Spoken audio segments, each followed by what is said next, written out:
self-limiting belief. Self-limiting belief ini sangat-sangat berbahaya karena bersifat melemahkan diri kita. Kenapa melemahkan diri kita? Karena sifat ini berdampak pada setiap aspek kehidupan dan mematikan secara emosional dan dapat membuat sistem imun kita lemah karena kita terus-menerus membatasi diri kita, membatasi pikiran kita, kemampuan kita. Kita tidak percaya bahwa diri kita itu handal, diri kita mampu.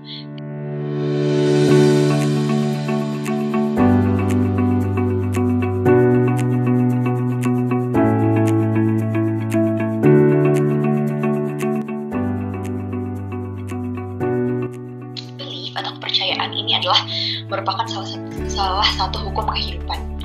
Nah, kepercayaan yang merupakan hukum mental, dan hukum mental ini termasuk ke dalam hukum kehidupan. Nah, hukum alam itu berada di dalam wilayah dualitas. Nah, seperti yang kita tahu bahwa ada satu hukum lagi yang memegang kendali, yang mengungguli hukum alam, yaitu consciousness. Karena consciousness ini sudah oneness dan tidak lagi berada di wilayah dualitas. Lalu ada lagi hukum manusia, yaitu adalah kesepakatan yang dibuat oleh manusia. Nah, apa sih hukum manusia ini?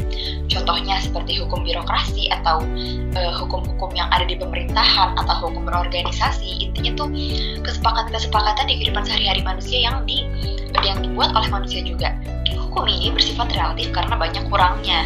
Mungkin ada kelebihannya namun juga banyak kekurangannya, banyak miss-nya. Contohnya tuh yang benar bisa menjadi salah dan yang salah bisa menjadi benar.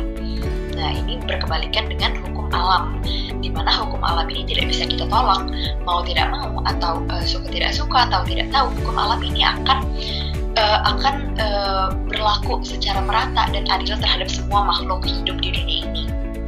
Dan di dalam hukum alam atau law of nature itu ada hukum fisika, law of physics, dan mental law atau hukum mental.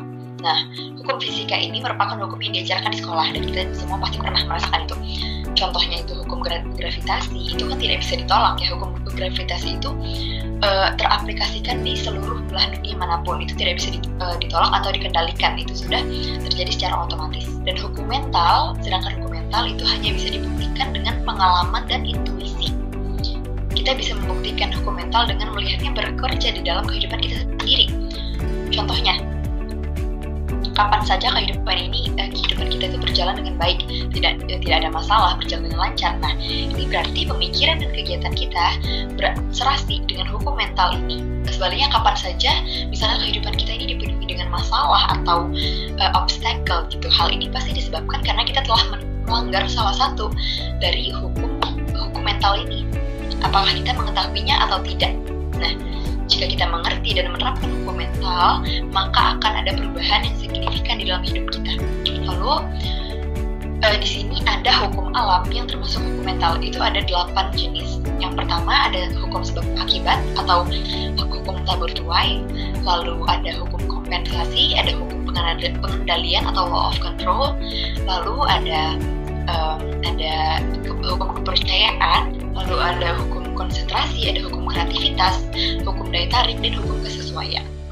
Nah, saya akan menjelaskan 3 di antara 8 hukum ini. Yang pertama adalah hukum sebab akibat atau hukum tabur tuai. Nah, kita semua pasti tahu bahwa ada penyebab spesifik untuk sukses ataupun gagal. Tidak ada hal di dunia ini, satupun hal di dunia ini terjadi secara kebetulan.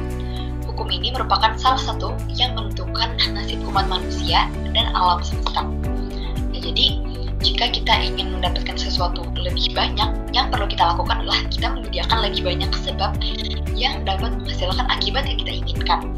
Dan jika kita menabur suatu sebab, maka kita akan menuai suatu akibat yang spesifik.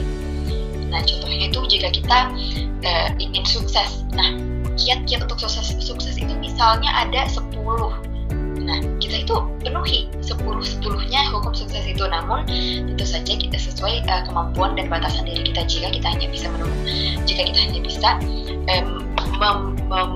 8 dari 10 kiat tersebut, maka penuhilah 8 itu. Nah, dan akibatnya juga akan 8. Jika kita memenuhi 10, maka akibatnya juga akan 10. Nah, hukum sebab akibat ini bukan merupakan pendapat atau opini atau teori, namun hukum ini merupakan hukum yang mutlak dan tidak bisa dihindari. Jadi Jadi apapun yang kita lakukan, sekecil apapun tindakan kita, itu akan menjadi sebab bagi suatu akibat yang lebih besar. Nah, lalu yang kedua adalah hukum pengendalian atau law of control. Nah, kita sering merasa memegang kendali atas kehidupan kita. Dan jika kita dan memang itu merupakan tanggung jawab kita untuk memegang kendali atas kehidupan kita. Dan jika pada suatu hari atau pada suatu titik kita merasa kehidupan kita ini di luar kendali diri kita akan merasakan negatif. Kita akan berpikiran negatif atas diri kita. Contohnya, ketika kita merasakan hidup kita ini sedang dikendalikan oleh orang lain, kita itu cenderung akan merasa menderita. Nah, situasi ini muncul dalam bentuk kekesalan, kemarahan, kegelisahan, kecemasan, ketakutan, dan perasaan-perasaan yang tidak senang, perasaan-perasaan negatif. Dan jika tidak diatasi, maka dapat menyebabkan berbagai penyakit mental atau gangguan jiwa seperti insomnia dan sebagainya. Dan kebanyakan hal-hal negatif ini muncul, penyakit-penyakit ini muncul dikarenakan kita yang out of control, kita lepas kendali gitu. Bukan kita lagi yang kita tidak bisa lagi memegang kendali atas pikiran kita, atas tindakan kita, atas perbuatan dan keputusan-keputusan di dalam hidup kita. Nah, makanya cenderung hal-hal negatif ini akan muncul ke permukaan. Nah, inilah pentingnya self-control dan self-mastery. Karena seperti yang kita tahu bahwa semua hal di dunia ini dimulai dari pengambilan kendali atas pikiran kita. Semua yang terjadi dalam kehidupan kita, semua fenomena, semua masalah, semua berkah dan segala-galanya itu dimulai dari pikiran kita sendiri. Dan itu merupakan salah satu tanggung jawab kita untuk memastikan kehidupan kita itu tetap terkendali, selalu terkendali. Jadi misalnya di saat pikiran kita terserang oleh suatu pikiran negatif atau masalah dan sebagainya macamnya, nah itulah tanggung jawab kita. Kita kembalikan pikiran kita ke sumbernya. Gitu. Jadi jangan, jika kita terlalu mengikuti gitu, kita akan lepas kendali, kita akan terikut si pikiran negatif tersebut. Dan jika terlalu lama kita terombang-ambing, kita terikut pada pikiran negatif tersebut, maka muncullah si penyakit-penyakit ini, si gangguan-gangguan jiwa ini. Bagaimana sih caranya? Nah, kan kita sudah pernah mempelajari di minggu-minggu sebelumnya latihan Pure Awareness I Am, dengan bermeditasi, dengan prayer, dengan menyebutkan, melafalkan Pure Awareness I Am tersebut. Gitu. Itulah pentingnya self-control di dalam hidup kita. Lalu yang ketiga ada hukum kepercayaan. Nah, apapun yang Anda percayai dengan sungguh-sungguh dan melibatkan muatan emosi yang luas, itu akan menjadi kenyataan. Nah, kepercayaan ini akan mengendalikan realitas kita. Dan sebaliknya juga, jadi tindakan itu merupakan perwujudan dari kepercayaan. Jadi ketika kita melihat seseorang ini melakukan suatu tindakan, melakukan suatu perbuatan, dari perbuatan dan tindakan-tindakan yang dilakukan itu kita bisa melihat belief apa yang ia tanam dalam diri, belief apa yang ia pegang dengan teguh, itu bisa kita lihat.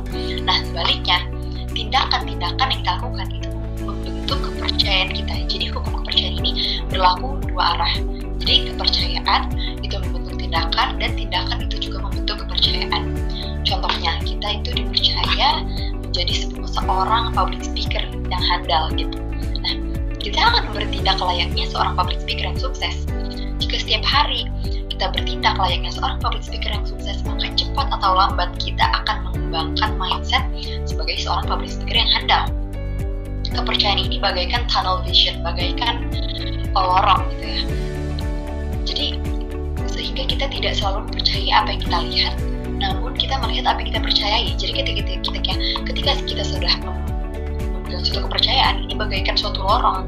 Kita melihatnya itu melihat lurus, tidak melihat kanan kiri. Kita memegang teguh si kepercayaan ini, dan yang kita lihat itu hanyalah hal-hal yang kita percayai. Namun ada hal buruk juga di dalam hukum kepercayaan ini, yaitu self-limiting belief. Self-limiting belief ini sangat-sangat berbahaya karena bersifat melemahkan diri kita. Kenapa melemahkan diri kita? Karena sifat ini berdampak pada setiap aspek kehidupan dan mematikan secara emosional, dan dapat membuat sistem imun kita lemah karena kita terus-menerus membatasi diri kita, membatasi pikiran kita, kemampuan kita. Kita tidak percaya bahwa diri kita itu handal, diri kita mampu, diri kita cerdas. Kita akan beranggapan bahwa oh penampilan saya tidak bagus, saya tidak cerdas, saya ini bodoh dan sebagainya macamnya. Ini sangat-sangat mematikan secara emosional dan bahkan lebih parah daripada penyakit-penyakit fisik lainnya. Membuat sistem imun kita lemah karena kita mudah dikendalikan oleh faktor luar kita. Nah, karena fisik kita ini mengikuti pikiran kita. Sedangkan pikiran kita ini sudah memegang teguh kepercayaan yang berdasarkan pada keraguan dan rasa takut gitu. Jadi self-limiting belief ini berisi pemikiran negatif dan tentu saja ini akan sangat berdampak negatif pada kehidupan kita. Nah, itulah jenis-jenis hukum alam yang termasuk ke dalam hukum mental, hukum-hukum yang tidak bisa ditolak, hukum-hukum yang mutlak, yang berlaku secara dua arah. Itulah belief dan yang berdampak pada konsep diri kita, dan hukum-hukum juga itu sudah kita pelajari pada hari ini. Dan seperti yang kita tahu, sebentar lagi kita akan berpindah tahun, kita akan menghadapi tahun baru, tahun 2021. Kebanyakan orang itu ketika membuat resolusi dia kurang memperhatikan aspek-aspek seperti ini. Maka di tahun 2021 ini marilah kita bersama-sama kita evaluasi lagi, kita berkontemplasi, kita evaluasi kepercayaan yang saya pegang selama ini tuh sebenarnya mensabotase diri saya nggak ya? Sebenarnya saya tuh negatif nggak ya pemikiran-pemikirannya, kepercayaan saya. Nah, jika kita sudah menemukan belief yang mensabotase diri kita, yang malah merugikan diri kita, maka di tahun 2021 ini marilah kita sortir, kita eliminasi kepercayaan tersebut dan kita ganti lagi dengan kepercayaan yang baru. Kita latihan pure awareness I am setiap pagi, kita bermeditasi, sering bermeditasi, kita berkontemplasi, mengganti kepercayaan yang dulunya negatif, yang dulunya kita anggap penting dan baik, tapi ternyata itu merugikan diri kita. Mari kita ganti dengan kepercayaan yang lebih baru, yang lebih memberikan dampak positif bagi kehidupan kita. Nah, sekian dari saya. Mohon maaf apabila banyak kesalahan. Wassalamualaikum warahmatullahi wabarakatuh.